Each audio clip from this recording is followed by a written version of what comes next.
24 years ago, Islamist terrorists massacred nearly 3,000 innocent American lives in New York City, Shanksville, Pennsylvania, and right here at the Pentagon.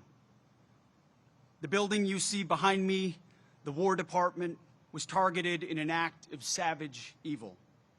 And today on these hallowed grounds, we gather to honor those victims and heroes with the resolve to never forget. We gather to pay tribute to the first responders who charged into the flames and up the stairs, to those trapped on planes fighting their final fight, and to the families whose lives were forever altered by that fateful day. Like everyone in this audience, I remember exactly where I was when that first tower was struck.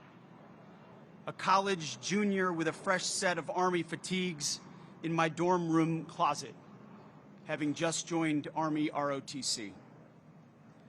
Like too many Americans, I was naive to the threats brewing abroad and infiltrating our shores.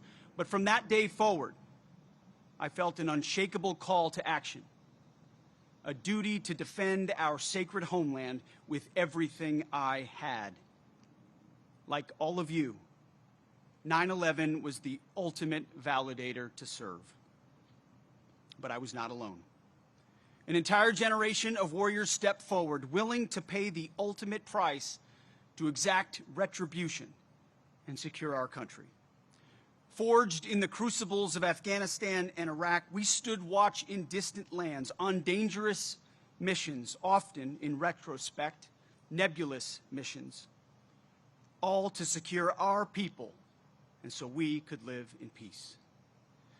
War is an enduring aspect of the human condition, a tool that, when wielded wisely, ruthlessly punishes enemies intent on terrorizing or subjugating our nation. War must not become a mere tool for global social work, eager to risk American blood and treasure for utopian fever dreams. We should hit hard, wreak vengeance, and return home. For 2 decades, our warriors fought with valor every day, far from home, even though sometimes their leaders gave them nation-building missions and half-baked exits. Thankfully today, we have an American military that President Trump has now rebuilt twice. Yet despite the weight of history, the Department of War will always honor the service of our warriors and all they left behind, never straying from the warrior ethos they and those on 9/11 embodied and deserve.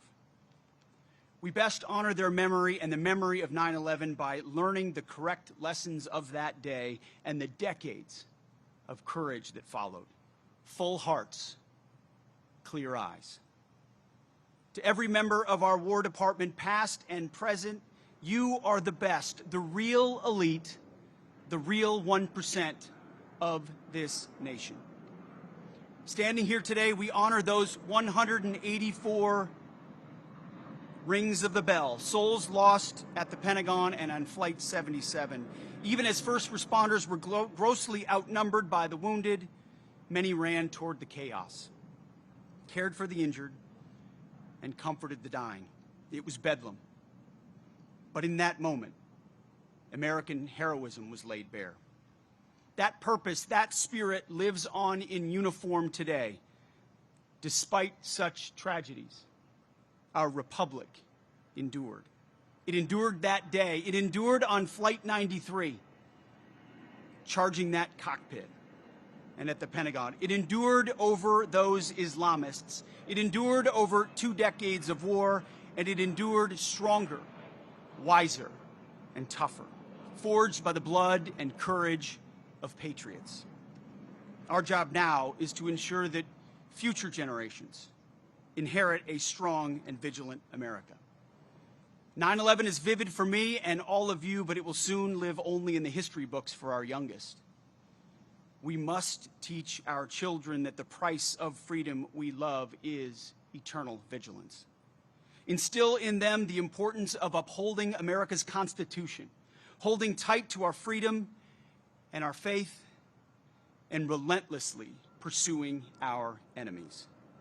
Prepare them to defend this nation by the ballot, the wallet, and when necessary, the cloth of our country, because the world remains a viper's nest. It requires us.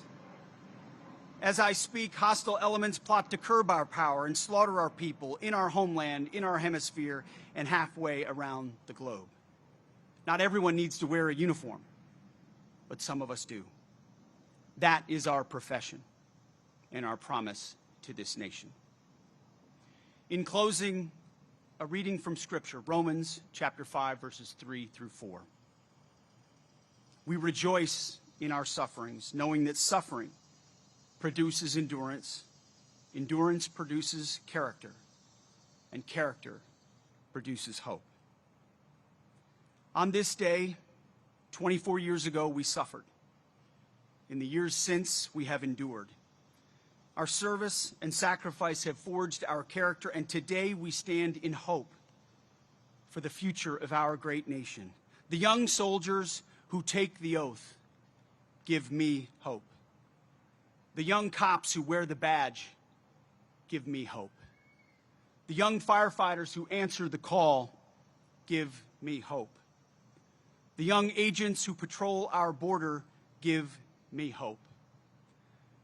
The life, example, and even death of Christ follower and American patriot Charlie Kirk give me hope.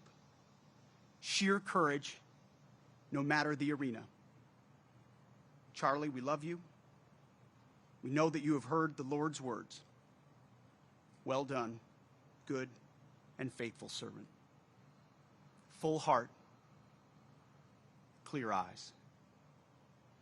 Like those on 9/11, he will never be forgotten. So I thank God for all of you and all of our fighters from that day to today and beyond.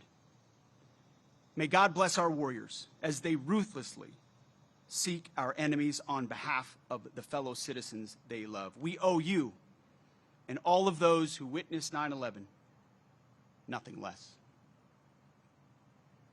It is now my great honor to introduce to you our Commander-in-Chief